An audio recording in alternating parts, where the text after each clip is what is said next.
అమెరికాను భయపెడుతున్న జఫారీ సైన్యం 2003లో ఇరాక్పై దండెత్తినప్పుడు అమెరికాకు పట్టిన టైం కేవలం 26 రోజులు. ఆ అనుభవంతోనే 2026 ఫిబ్రవరి 28న అమెరికా, ఇజ్రాయెల్ దళాలు ఆపరేషన్ ఎపిక్ ఫ్యూరీ పేరుతో ఇరాన్పై ఇరుచుకుపడ్డాయి.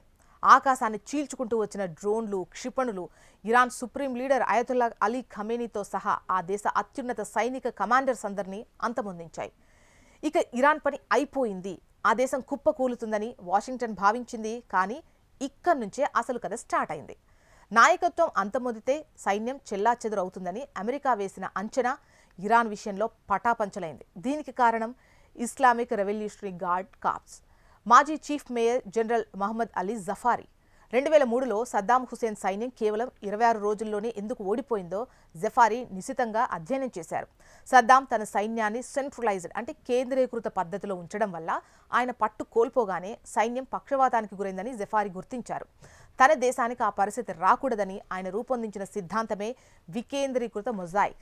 జఫారీ తన దేశాన్ని 31 స్వయం ప్రతిపత్త సైనిక ప్రాంతాలు మొజాయిక్లుగా విభజించారు. ప్రతి ప్రావిన్స్కు ఒక ప్రత్యేక సైనిక కమాండర్ ఉన్నారు. వీటి వద్ద సొంత క్షిపణి నిల్వలు, డ్రోన్లు, మందుగుండు సామాగ్రి, బాసిజ్ మిలిషియా దళాలు ఉంటాయి. ఈ వ్యవస్థ ప్రత్యేకత ఏంటంటే టెహ్రాన్లోని ప్రధాన కార్యాలయం ధ్వంసమై అగ్ర నాయకత్వం మొత్తం చనిపోయిన ఈ 31 ప్రాంతీయ కమాండ్లు ఎవరి ఆదేశాల కోసం వేచి చూడకుండా శత్రువులపై విరుచుకుపడతాయి. ఆటో పైలట్ మోడ్లో యుద్ధం చేసేలా జఫారీ ఈ సైన్యాన్ని తీర్చిదిద్దారు. ఫిబ్రవరి 28న దాడులు జరిగిన కొన్ని గంటల్లోనే ఇరాన్ ప్రతీకారం మొదలైంది. నాయకత్వం లేకపోయినా ముందుగా నిర్ణయించిన ప్రణాళిక ప్రకారం బహ్రెయిన్, ఖతార్, యుఏఈ, కువైట్, జోర్డాన్లో ఉన్నటువంటి అమెరికా సైనిక స్థావరాలపై బాలిస్టిక్ క్షిపణులు వర్షంలా కురిశాయి. ఇక ఇజ్రాయెల్ మౌలిక సదుపాయాల లక్ష్యంగా దాడులు జరిగాయి. మార్చి 13 నాటికి యుద్ధం 14వ రోజుకు చేరినా ఇరాన్ దళాలు ఏమాత్రం వెనక్కు తగ్గకుండా మధ్య ప్రాంతం అంతటా డ్రోన్ దాడులతో వణికిస్తున్నాయి. ఇరాన్ విదేశాంగ మంత్రి సయ్యద్ అబ్బాస్ అరెగ్వి అన్నట్టుగా రాజధానిపై బాంబులు వేసినంత మాత్రాన మా యుద్ధ సామర్థ్యం తగ్గదు.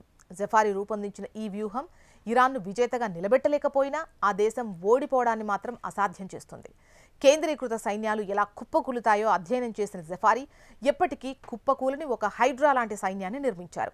ఇప్పుడు అమెరికా, ఇజ్రాయెల్ దళాలు ఒక తలను నరికితే ఇరాన్లోని 31 ప్రాంతీయ కమాండ్లు మరో 31 తలల్లా మారి విరుచుకుపడుతున్నాయి.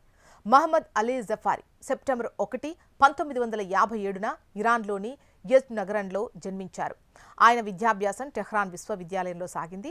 అక్కడ ఆయన ఆర్కిటెక్చర్లో డిగ్రీ పొందారు. అయితే 1979లో ఇరాన్ ఇస్లామిక్ విప్లవం తర్వాత దేశ పరిస్థితులు మారిపోవడంతో ఆయన తన కెరీర్ను సైన్యం వైపు మళ్లించారు. ప్రారంభంలో ఇరాన్ కిర్గిస్థాన్ ప్రావిన్స్లో IRGC ఇంటెలిజెన్స్ యూనిట్లో ఒక సాధారణ అధికారిగా చేరారు. 1980 నుండి 88 వరకు జరిగిన సుదీర్ఘమైన ఇరాన్-ఇరాక్ యుద్ధం జఫారీ జీవితాన్ని మలుపు తిప్పింది. ఈ యుద్ధంలో ఆయన క్షేత్రస్థాయిలో ఉండి పోరాడారు. ముఖ్యంగా హ్యూమన్ వేవ్ అటాక్స్ వంటి వ్యూహాలను ఆయన దగ్గరుండి గమనించారు. ఆ టైంలో శత్రువు ఎంత బలవంతుడైనా నిరంతర ప్రతిఘటన ద్వారా ఎలా అడ్డుకోవచ్చో ఆయనకు అర్థమైంది. యుద్ధం ముగిసే సమయానికి ఆయన IRGCలో అత్యంత నమ్మకస్తుడైన కమాండర్గా ఎదిగారు.